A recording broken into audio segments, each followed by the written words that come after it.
Alright guys, welcome to part 2 of this lesson. Okay, so this next slide, we are finding the measure of the following angles. So I just want to refresh our memory.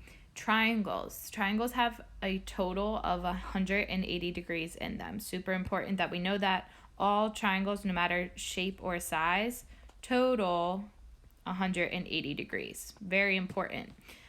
Second thing I want to remind you, this little box here in a corner, remember that is the right angle symbol. Well, a right angle is always 90 degrees.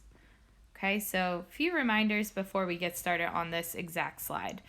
What I personally like to do is redraw these two triangles so that they have the same orientation. Right now they're a little flipped and spun, so I like to redraw them. You do not have to, but I find it much easier. So I'm actually going to go ahead and do your best, redraw these triangles. So here's one, and let's make this first triangle I see right here. So this can be my angle D, and then this is point C and E. So you can see I just spun it a little bit, and that angle C up here is 32 degrees. They gave us that. And then the next one, I'm gonna do the same thing and redraw it. Notice the angle C is the same on both of the triangles, so I'm going to quickly label that one. And then angle U has that little box just like angle D, so I know this one's going to be U. And then T has to be this corner here. So I just like to redraw them. It totally helps when you're talking about corresponding angles to actually see them oriented the same exact way. You don't have to. If it's easy enough for you to see it on the actual screen or the image they gave you, that's totally fine. You don't have to redraw it. So from here, they want us to find the angle. First one, the measurement of UCT. So I'm going to go ahead and draw that. So they want us to find from U to C to T. Again, sloppy, sorry. From U to C to T. So really that's angle C they're asking us to find. Well, in these triangles, let's look at what angles correspond to which one. So looking at our first one, we already figured out that D and U are going to correspond. So I'm going to write that off to the side. Angle D and angle U match. Well, angle C and angle C definitely are going to match, right? They're the exact same. And then angle E and angle T correspond. Okay, super important that we do know that, because since the first one's asking us for the measurement of UCT and angle C correspond, we can see that they already labeled that one angle C for us as 32 degrees. So that means angle UCT also is going to be 32 degrees.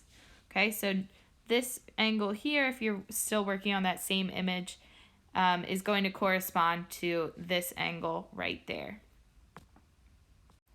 All right, next one, they ask for CTU. So this one could be a little bit trickier. We know that, so we said this up here was 32 degrees. We also said that that little box represents a 90-degree angle. So we know two of the angles inside this triangle. We need to figure out the third. Now, remember that little reminder I gave you in the beginning that a triangle totals 180 degrees. Super important for this problem right here. So I know that two of my angles in this triangle, I have 32 degrees. That's hard to read.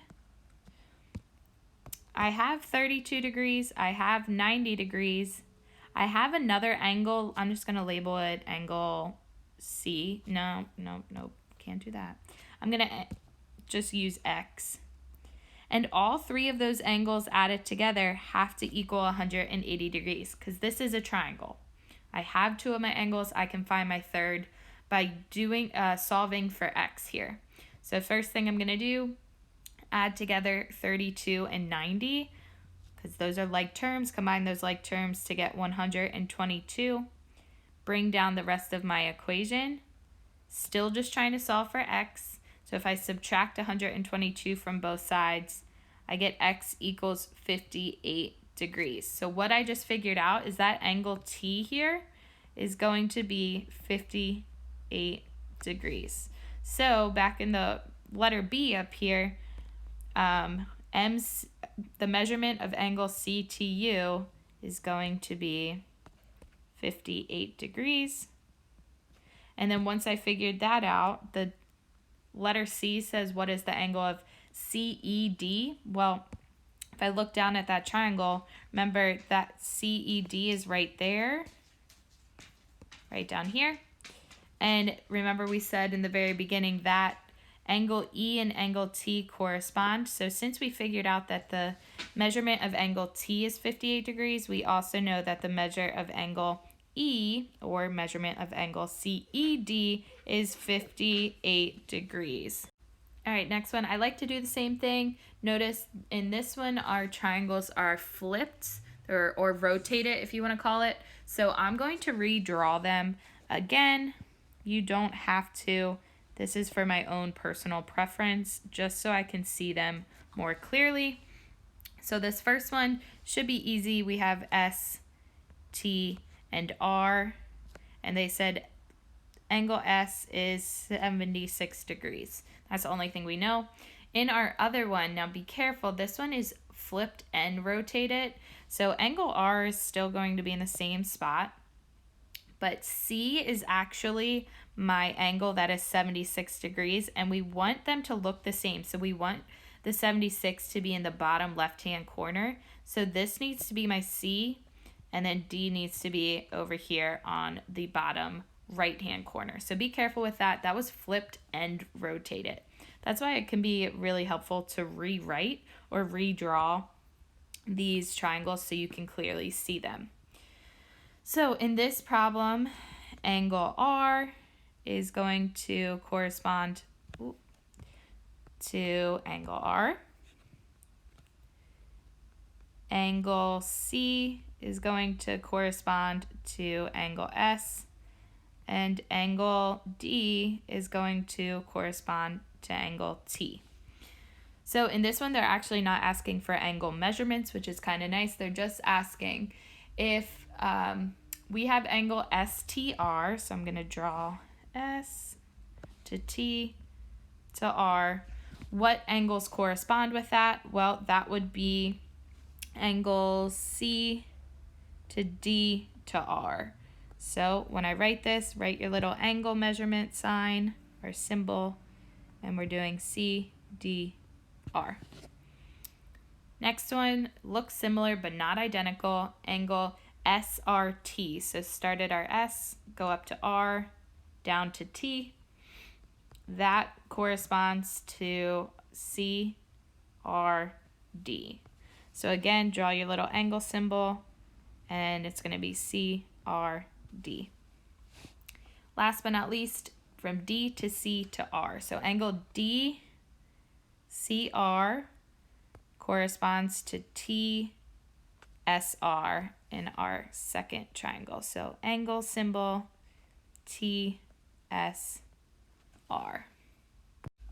All right, last one. I do find this one to be the trickiest, but we can do it. So again, I'm going to redraw it. So here we are. Notice that these two angles here, F and F, have to be corresponding. They're the exact same point. So I just used F as my starting point here. And then I need to still write my numbers. So if from E to F, that was an 11. From D to F, that was a 12. From G to F, that was 97. And from H to F, that is 87. So all I did was look at the sides here that correspond on each of the triangles. That's all I did so far. From here, our first question actually asks for what is the corresponding side to HG. So down here, H to G corresponds to side E to D. So I'm going to write E, D, and then draw your line right above it so I know that's a side. And then letter B asks, similar question, if I have from side F to D, so that is F to D here corresponds to F to G on my second triangle. A little hard to see there, F to G. So I'll put F, G with my little symbol above.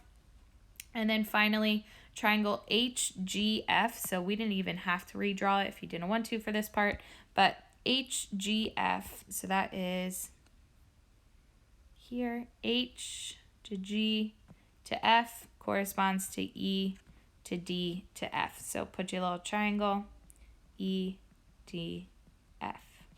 So again, you don't have to redraw. If this, looking at this original image works for you, that's completely okay. Back to the agenda or the unit plan, there is an IXL that we would like you to practice this activity with. So please go ahead, go click that. Make sure you upload a screenshot once you finish.